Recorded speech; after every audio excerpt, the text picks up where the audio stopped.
11번 미추홀은 그의 저술로 옳은 것은 서울의 노론 집안에 태어난 그는 양반전을 지었다. 양반전, 허생전, 호질 이거 지은 사람은 바로 연암 박지원이죠. 그는 이 책에서 양반 사회 허위를 고발했고 또 한전론을 주장했으며 상공업 진흥에도 관심을 기울여 수리와 선방의 이용 등에 주목하였다 이렇게 돼 있죠. 이 한전론 어, 성호 이익에 토지 소유의 하한선을 제한하자는 한전론과는 달리 이 박지원의 한전론은 토지 소유의 상한선을 설정하는 그러한 한전론이 되겠습니다. 이 출전은 바로 그가 저술한 농소가였어요. 관홍소초라는 것이 것을 바쳐서 지어서 이제 정조께 이제 바쳤습니다. 자, 그래서 여기서 이제 상업적 농업을 많이 강조하는데 정답은 2번이 되겠고요. 자, 북학이는 북학파 실학자 서울 출신이죠. 박지원이 아니라 박재가의 그러한 책이고요. 여기서 그는 이제 우물물 비유를 대해서 적절한 소비를 통해 생산을 자극할 것을 강조하였습니다. 의산문담은 역시 북학파 실학자인 홍대영의 저술로서 자, 이 책을 통해서 지전설과 뭐 무한 우주론 뭐 이런 것 등을 우주인의 존재 이런 것까지도 주장을 하였습니다. 자, 지봉유서는 실학의 어떤 선구적인 역할하는 유서, 불사, 백과사전식 그러한 저서이죠. 이수광이 이제 지은 그러한 책이 되겠죠. 음, 그래서 서구 문물 이런 것도 이제 소개하는 뭐 그러한 역할을 담당하였습니다. 자, 다음 12번 가시기에 쓰던 일로 옳은 것은 자, 이종무의 대마도 정벌, 전분 육두법과 연분 구등법 이거 다 세종 때 있었던 일인데 이거 세종 때 일을 좀 더 줄여서 이제 파악하는 것이네요. 자, 이게 1419년이고 이게 공법이 마련된 것이 1444년이에요. 뭐 잘 모르더라도 이게 이제 세종대만 알아도 어느 정도 풀 수는 있습니다. 자, 과전법 공포는 공영왕 3년인 1391년이죠. 고려 말 거의 직전. 자, 이시의 반란은 세조 때 있었죠. 자, 함길도 쪽에서 이제 그 세조의 그 중앙 집권 정책에 이제 반발한 것이죠. 이게 이제 1467년에 있었습니다. 자, 농사직설 이건 뭐 세종 때 나온 이제 자주적 농서이죠. 뭐 이게 쉽게 정답이라는 걸 알 수가 있죠. 정도전의 요동정벌 추진은 자, 이제 이게 막을 내리는 것은 1398년에 정도전이 1차 왕자의 난에서 이제 그 피살이 되면서 이것은 이제 종말을 고하는데 그 전에 있었겠죠. 아무튼 이것은 이제 조선 태조 때가 되겠습니다. 그래서 정답은 3번이 되겠습니다. 13번 가시기에 쓰던 일로 옳은 것은 강화도 제약을 체결하였다. 이게 1876년이죠. 음력으로 볼 때 1월 청해 영선사를 파견했다. 이게 1881년이죠. 자, 여기에 올 수 있는 것은 무엇이냐? 결국 이것은 개화 정책을 추구한다는 걸 알 수가 있는데, 자, 개화 정책을 추구하는 데에서 총괄 기구로 통리 기무 아문을 1880년 12월에 설치를 하고 이어서 이제 그 여기 따라서 이제 그 조사 시찰단이라는 것을 이제 형의 영선사보다 조금 먼저 이제 보내게 되었습니다. 자, 그래서 정답은 이제 2번이 되겠고요. 자, 나머지 보도록 하죠. 궁극기무처를 두고 여러 안에 개혁안을 처리하였다 이렇게 되는데 그 전에 이제 조사 시대는 일본에 오는 것이죠. 자, 이건 1차 갑오개혁이죠. 갑오년이니까 1894년이죠. 1894년 양력으로 7월에 국정개혁의 기본 방향을 담은 홍범 14조를 공부하였다. 자, 이건 2차 갑오개혁과 관련돼 있죠. 양력으로 따질 땐 1895년 1월이 되겠고 9번 심창의 개혁 원칙을 정하고 대한국 국제를 선포하였다. 이거 광무개혁하고 관련돼 있는 것이죠. 광무년, 광무제. 그러니까 이건 1899년이에요. 자, 그래서 나머지는 거의 다 이후가 되겠습니다. 자, 다음 14번 세계 유산으로 등재된 것이 아닌 것은 이렇게 되어 있는데요. 2019년 12월 31일 기준이 됩니다. 뭐딱 봐도 한양 도성이라는 걸 알 수 있죠. 한양 도성이 됐으면 서울 사람들 다 자랑스럽게 뭐 자랑하고 그렇겠죠. 예, 그래서 정답은 3번이 되겠고요. 뭐 종묘라든지 화성, 남한산성 뭐 이런 것은 쉽게 유명한 건축물로서 잘 알 수 있을 것으로 생각을 합니다. 근데 이제 최근 거를 반영한다면은 이제 뭐 이런 거에 나올 수가 있죠. 뭐 이제 한국의 뭐 산사, 그다음에 산지 승원, 어떤 사찰하고 관련된 것이 2018년에 대거 많이 이제 등재가 됐고요. 그다음에 유교와 관련된 서원이 또 이제 2019년에 여러 개가 등재됐다는 거. 이건 나중에 또 따로 정리해 두시기를 바랍니다. 다음 15번. 다음과 같은 주제로 토론회를 개최한 단체에 대한 설명으로 오는 것은, 자, 여기 보면은 1897년 조선의 근무는 인민의 교육이다. 그다음에 도로 zon의 위생의 제일 방식이다. 인민의 귀로 듣고 눈으로 보는 것을 개명케 하려면 우리나라 신문지며 다른 나라 신문지를 널리 반포하는 것이 제일 기요하다. 자, 그러면은 여기서 이제 그 어떤 계몽을 시킨다는 걸 알 수가 있죠. 예, 계몽. 또 여기에 신문이 중요하다. 신문하고 관련되어 있는 것, 바로 독립신문 이런 거 관련된 거, 바로 독립협회가 되겠죠. 예. 자, 독립협회 세 가지 모토가 있죠. 자주국권, 자유민권, 자강개혁. 예. 자, 이를 위해서 계몽을 시키기 위해서 만민공동에 대한 그러한 토론회도 열고 또 신문을 특히 이제 독립신문 같은 경우에는 이제 민간 신문임에도 불구하고 순 한글로 쓰여졌고요. 좀 더 보편적인 독자를 갖출 수 있도록 그 다음에 영문판도 나왔죠. 자, 그래서 만민공동회 뭐 이런 것이 열었다. 그래서 정답은 2번이 되겠죠. 예, 회보를 발견하고 만민공동회 등 대규모 집회를 열었다. 자, 나머지 보도록 하죠. 그리고 독립협회가 존속한 기간은 1896년 7월에서 1899년 12월이 되겠습니다. 자, 나머지 보도록 하죠. 헌정 연구 활동을 계승했다. 자, 입헌 군주제를 정체로 하는 헌정 연구 활동 계승은 월보를 가능하고 지혜를 설치한 것은 애국구행몽 등 단체 중 대한 자강회가 되겠습니다. 1906년에서 1907년까지 존속을 했다가 고종의 강제 퇴위를 반대하는 운동을 일으키다가 결국 강제 해산돼 있죠. 보부상 중심의 단체로 황권 강화를 통한 부국 강병을 행동 집행했다. 이거는 이제 황국협회라는 단체가 되는데요.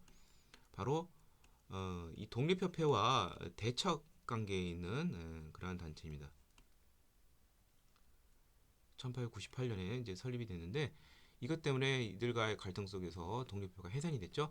일본이 황무지 개간을 구실로 토지를 약탈하자 대중적 반대를 일으켰다. 이건 최초의 애국계의 모내단체인 보안회가 되겠죠. 1904년. 그래서 농광회사를 세워서 직접 개척하겠다 해서 저지에 성공을 했습니다. 다음 16번 밑줄친 그의 활동으로 오는 것은, 자, 경술련 그의 형제들이 만주로 갈 준비를 했다. 그는 1만 녀석의 재산과 가옥을 모두 팔고 형제들이 다 갖고 압록강을 건너서 서간도 삼문보에 정착을 해서 신흥 강서를 성립하였다. 자, 이거 탁 이제 우당 이회영 선생이죠. 예. 예. 뭐, 뭐 사실 이거 뭐 모를 수는 있긴 하겠지만 뭐 이제 이시영 형 그 동생 중에 이시영이 좀 유명한데, 자, 뭐 시험 문제로서는 이시영보다는 이회영이 많이 나오니까 예, 2살 차이입니다. 그리고 더 오래 살았고요. 여기 보면은 이제 이시영 선생은 이제 대한민국 정부 초대 부통령까지 지냈습니다. 자, 서간도 삼원보에 이제 정착을 해서 이제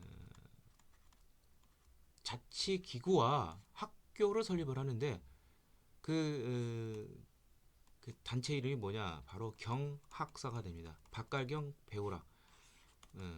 농사도 그러니까 일도 하면서 배우자 이 소리죠. 뭐 그러한 의미의 그런 것이고 신흥 강습소 이게 이제 신흥 무관학교로 개칭을 하면서 독립군 양성의 일익을 담당하였습니다. 자, 그래서 정답은 2번이 되겠고요. 이회영 선생은 뭐 이제 그 나중에 이제 무정부의 계열의 그런 항일 운동을 펼치다가 결국 옥 결국 고문의 휴유증 이런 걸로 이제 돌아가시게 되었습니다. 자, 나머지 볼까요? 조선어학회 사건으로 옥고를 치렀다. 조선의 사건은 1942년에 있었습니다. 1932년이니까 돌아가셨으니까 해당이 안 되고 여기는 대부분의 한글 관련 학자들이 다 옥살이를 했고요. 이 중에서 이제 그 한징, 이윤재 이런 분들은 결국 고문 끝에 돌아가시게 되었습니다.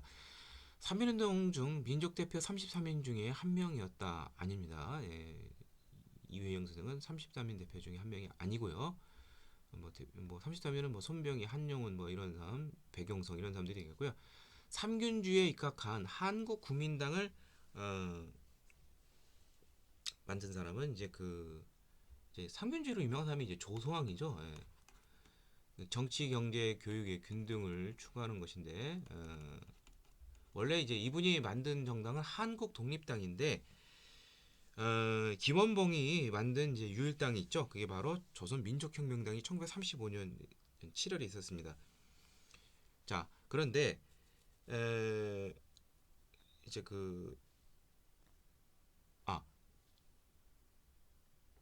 잠깐만요. 이건 조소왕이 아니고 이제 조소왕 선생은 이제 한국 독립당을 이제 창설을 했고 한국 국민당은 이제 그래서 이제 임정에 있을 때는 이분이 이제 요게 이제 먹히게 되는 것이죠. 근데 이분이 잠시 이제 조소왕 선생이 민혁당 김원봉이 이제 만든 이제 민혁당에 잠시 참여를 하게 됩니다. 그러다가 이제 또 바로 또 나와요. 이제 좌파 계열로 이제 민혁당이 운영되어 나가자. 그래서 탈퇴를 하고서 다시 이제 한국 독립당을 다시 재건하게 됩니다. 예. 자, 재건하게 되자 조서왕 선생은 이제 나중에 이제 여기에 맞춰서 이제 민혁당에 맞서서 한국 국민당을 이동영 뭐 김구 선생이 1935년 11월에 이제 창설하게 됩니다. 민혁당이 이제 조금 먼저 1935년 7월이 되는데 그러자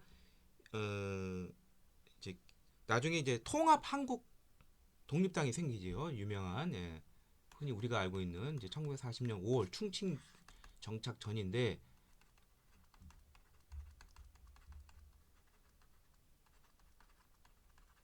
예. 그래서 어, 그 그러니까 이 문제는 조금 좀 애매모호하게 좀 꺼내는 것 같아요. 이제 한국 국민당은 이제 창설한 사람은 이제 김구, 이동영 그런 사람인데 삼균주의와는 이제 거리가 멀고 원래 맨 처음에 생긴 한국 독립당, 그러니까 민혁당 이전에 이제 조소왕이 삼균주의 입각해서 만든 1930년에 만든 한국 독립당에는 이게 이제 내포되어 있긴 해요. 좀 뭐 이쪽 독립운동사가 좀 너무 이제 변천이 많아서 그때 한독당에는 이제 뭐 김구, 조소왕 같이 있었으니까 이때는 삼균주에 입각한 한국 독립당 강령이 맞는데 이제 민혁당이 생겼을 때 1935년에는 이제 이탈을 해서 이제 따로 자신만의 이제 민혁당이 들어갔다가 다시 나왔을 때 자신만의 한국 독립당이 나오고 요쯤에는 또 임정 계열은 이제 이제 한국 독립당이 아니라 한국 국민당을 결성하게 되는 것이죠. 그러다가 다시 이제 임정으로 다시 집결하는 1940년 5월에는 다시 한국 독립당이라는 이름 아래로 이제 한국 국민당도 이제 해체를 하게 되고요. 통합적으로 이루어지게 되는 것이죠. 그러니까 요거는 뭐 깊이 알 필요는 없어요. 뭐 그냥 이거는 이제 문제를 꽈서 낸 거니까 상균주의 입각한 한국 국민당은 아니라는 거. 자, 그래서 정답은 2번이 되겠고요. 다음 17번.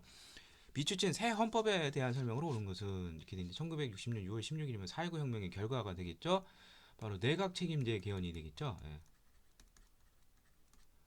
이제 뭐 이거는 약간 낚으려고 여기 뭐 허정이 나오는데 허정은 4.19 혁명의 결과를 이승만이 하얀 다음에 이제 그 행정권을 이양을 받았죠. 과도 정부. 그래서 이제 장면 정부가 이제 정식으로 등장하는 것이 이제 8월 달이 되는데 그 전까지는 이제 새로운 내각 책임정법에 따라서 허정이 국무총리가 됐다는 것이죠. 자, 그래서 이 내각 책임제 이제 이게 이른바 3차 개헌인데 제2공화국헌법인데 이때의 특징은 국회가 두 개죠. 양원제 국회가 되는데 이미 그 발췌개헌 때 참의원, 민의원의 양원제가 구성이 됐지만 이제 그 참의원은 이제 그 결성이 못 됐어요. 근데 이제 내각 책임제 개헌 이후 본격적으로 민의원과 이제 참의원 두 개의 의회가 이때는 이제 구성이 되었습니다. 자, 그래서 정답은 이제 바로 4번이 되겠고요. 자, 나머지 보러 가죠. 임시수도 부단에서 개정이 된 것은 1952년에 있었던 바로 발췌 개헌, 대통령 직선제 개헌이 되겠고요. 4.4.5입으로 논리로 낸 것은 이제 2차 개헌 1954년이 되겠죠.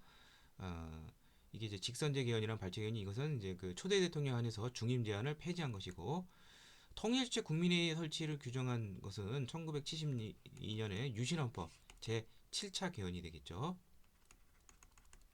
박정희 정권에 있었습니다. 다음 18번.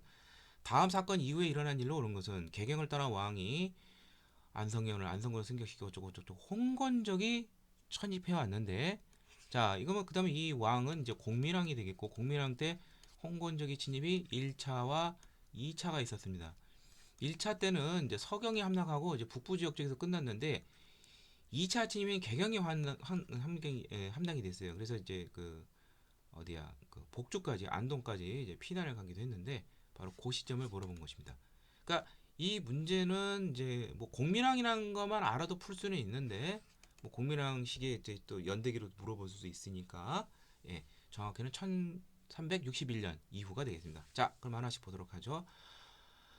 화약 무기를 이용해 진포전에서 승리하였다. 자, 이게 그 우왕 때 진포대첩 최무선에 이건 당연히 해당이 되겠네요. 이게 이제 1380년에 진포대첩이 있었습니다. 그 정답은 1번이고요. 처인성 전투에서 적의장수 살리타를 사수했다. 이거는 이제 몽골의 2차 침입 때죠. 고려 고종 때가 되겠죠. 자, 기철일파를 제거하고 쌍선 총관부의 관할 지역을 수복하였다. 자, 이게 이제 공민왕 때인데 근데 이 사건 이후에 일어나는 걸 찾으라는 거니까 공민왕 때보다는 우왕 때를 고르는 게 더 안전하겠죠. 예. 기철일파를 제거하고 쌍선총궐을 수복한 시기는 1356년입니다. 그러니까 해당이 안 되고 적의 침략을 물리치기 위한 염원에서 8만 대장경을 맞다. 이것도 역시 고려 고종 때인 1236년에서 1251년까지 제작을 했죠. 예. 그래서 정답은 1번이 되겠고요. 19번 가와나 사이식에 있었던 일로 옳은 것은 이제 숙종 때 환국 정치를 물어보는 것인데 남인들이 대거 관직적으로 경신 대추척이라고 하죠. 경신왕국 허적 윤유동 남인 등이 처형되었다. 1680년 경신왕국. 그러면 인현왕후가 복위되고 노론과 소론 서인이 다시 복귀했다. 이거 갑술왕국이죠. 세 번째인 1694년. 이 사이에 올 수 있는 것은 무엇이냐? 그럼 뭐 기사왕국밖에 없겠죠. 사이에 올 수 있는 것은 기사왕국. 기사왕국의 핵심 내용은 희빈 장씨소생 후에 경종이 되는 이걸 원자를 정하는 데 있어서 서인, 송시열 등이 반대를 하다가 대거 이제 몰락하게 되는 것이죠. 그래서 서인, 송시열, 김성황 등이 처형을 당했죠. 그래서 정답은 1번이 되겠고요. 서인과 남인 사이 두 차례 예송은 현종 때, 숙종 전인 현종 때인 1659년과 1674년 각각 효종과 효종비의 죽음을 놓고서 인조의 계비 자위 대비의 복상 기간을 놓고서 다퉜습니다. 서인 전치 한계를 낀 정여렵이 이제 모반을 겠다. 이른바 기축옥사가 되는데 1589년에 있었죠. 선조 때. 예. 이때 이제 정여렵이 서인에서 동인으로 갈아타다가 결국 서인 정철 등에서 크게 탄압을 받게 되죠. 자, 청의 요구에 따라 조총부대를 연고탑으로 파견하였다. 이게 바로 북벌이 되는데 북벌과 관련된 북벌을 위해서 키우던 어영청 소속 조총수 부대가 나선 정벌에 이용이 된 것이죠. 나선 정벌은 두 차례 있었는데 효종 때 1654년, 1658년 신유, 병급 등에 의해서 이제 파견해서 뛰어난 성적을 가지고 왔습니다. 예. 자, 그래서 정답은 1번이 되겠고요. 20번 다음 사건을 시기순으로 바르게 나열한 것은 재헌국회가 구성이 되어 헌법을 정하였다. 1948년 재헌절 7월 17일이죠. 여운형과 김유시은 저합작 위원회를 조직하였다. 단독 정부론에 맞서서 이것이 나온 시기는 1946년 7월. 조선건국동맹을 기반으로 조선건국준비위원회가 조직됐자 해방 바로 직후죠. 1945년 8월 15일 민주주의 임시정부 수립을 논의해서 제1차 미석 공동위원회가 1946년 3월에 열렸죠. 5월까지. 자, 따라서 순서는 건준이 다, 그 다음에 다라 나가가 되겠네요. 그래서 정답은 3번이고요. 이걸로 뭐 흐름으로 이해하자면은 모스크바 상국 회상이 1945년 12월에 여기서 이제 그 미소 공동회랑 규정이 돼서 1차가 1946년 3월부터 열렸고요. 근데 이게 이제 참여 단체를 놓고서 미소 간에 대립이 생겨서 무기한 휴회가 되자 이승만의 정읍 발언이 1946년 6월에 있었습니다. 여기에 단독 정부론 움직임에 대해서 반대해서 중도 좌우의 여운형과 김규식이 46년 7월에 좌우합작위원회를 조직하게 된 것이죠. 그리고 동년 10월에 좌우합작 7원칙까지 합의하게 된 것입니다. 이런 흐름은 꼭 자세하게 정리를 하셔야 되겠습니다. 자, 이상을 통해서 2020년도 제1회 지방직 한국사 해설을 모두 마치도록 하겠습니다.